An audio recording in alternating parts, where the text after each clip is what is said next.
आज की ये यात्रा जो पूरे भारतवर्ष में हो रही है कल से लगातार, ये भारतीय सेना की जीत की खुशी में, भारतीय सेना के सम्मान के रूप में ये पूरे भारत में हम उनको अपना सैल्यूट दे रहे हैं, धन्यवाद दे रहे हैं। इस यात्रा के दौरान हमने सारी सेना को याद किया, चाहे वो एयरफोर्स हो, आर्मी हो या नेवी हो। जिस तरह पाकिस्तान के छक्के छुड़ाए हमारी सेना ने, जिस प्रकार उनको हार का मुंह देखना पड़ा, जिन्होंने हमारे 26 लोगों को मारा था, हमने उनके कई 100 आदमी, चाहे वो सेना के हो, आतंकवादी हो, ये भारतीय सेना का आतंकवाद के खिलाफ मुंह तोड़ जवाब था और हम उसकी खुशी मना रहे हैं।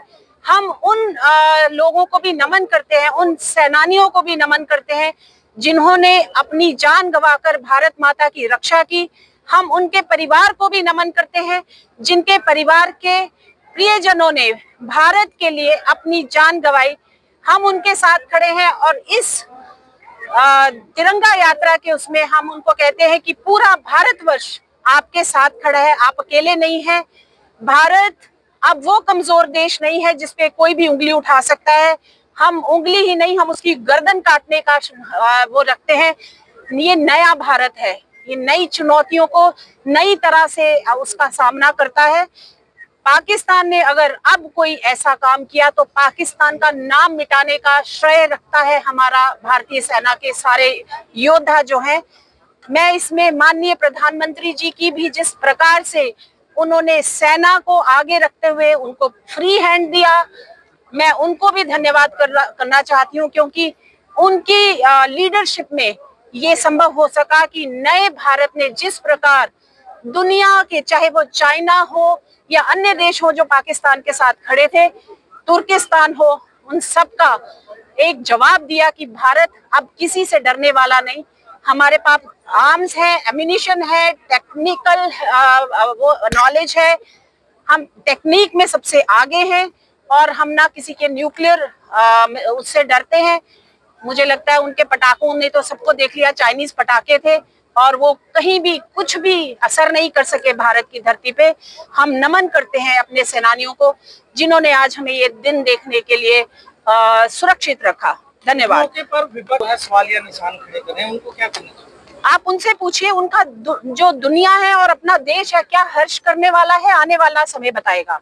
क्योंकि विपक्ष का काम ये नहीं होता कि आप सामने कह दें कि हम देश के साथ हैं और प्रधानमंत्री के साथ हैं और पीछे से आप टांग खींचे। ये उन लोगों से भी ज्यादा खतरनाक है जो सामने से युद्ध करते हैं, क्योंकि ये इंटरनल घात करते हैं और इन घातकारियों को अलग तरीके से लोग उसको हर इलेक्शन में जवाब देते हैं। अगर वो अभी भी नहीं समझे तो आने वाले इलेक्शन में वो पूरी तरह खत्म हो जाएगी। कल से पूरे भारतभर में और भारतीय सेना के उस पराक्रम को, साहस को सैल्यूट करने के लिए ये कोई पार्टी विशेष द्वारा निकाली गई तिरंगा यात्रा नहीं है। ये हर भारतवासी इसमें जुड़े, अरबों भारतवासी जो भारत को आगे बढ़ता हुआ देखना चाहता है, भारत को अक्षुण्ण देखना चाहता है, सब भारतवासियों ने, ऐसे लोगों ने पूरे देश भर में ऐसी तिरंगा यात्राओं का स्वागत किया, उसमें हिस्सा लिया। आज हमारे बीच में रेखा शर्मा जी के नेतृत्व में अम्बाड़ा में हमारे जिलाध्यक्ष मनदीप राणा जी, हमारे प्रदेश के उपाध्यक्ष बंतो कटारिया जी, इन सबके साथ आम सब नागरिकों को लेके जो है तिरंगा यात्रा निकाली गई है। और हमारे लिए गर्व की बात भी, अम्बाला तो वैसे भी रफाल यहाँ खड़े हैं, बड़ा एयरबेस, और अम्बाला ने चाहे कितनी भी आज से पहले लड़ाइयाँ हों, सब में महत्वपूर्ण अपना स्थान निभाया है। आज़ादी की पहली चिंगारी 1857 में यहीं से फूटी थी। मैं उस वीर धरा को भी नमन करता हूँ, समस्त अम्बाला वासियों को नमन करता हूँ, समस्त हरियाणा वासियों को। हरियाणा बेशक क्षेत्रफल में 2% होगा, लेकिन सेना के अंदर 10% हिस्सेदारी है, हमारे लिए गर्व की बात। पूरी भारतीय को, सभी सेनाओं को मैं सैल्यूट करता हूँ। और हमारे प्रधानमंत्री जिन्होंने स्पष्ट रूप से कहा कि टेररिज्म और ट्रेड इकट्ठा नहीं चलेगा, टेररिज्म और टाच इकट्ठा नहीं चलेगा, टेररिज्म और टूरिज्म इकट्ठा नहीं चलेगा।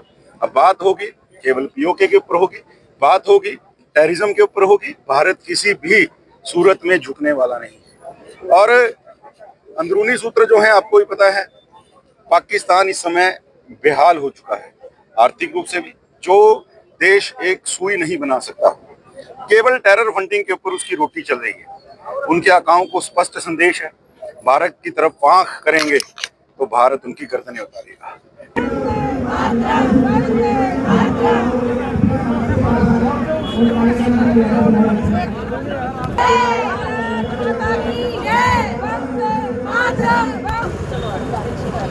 एक मिनट जी मैम।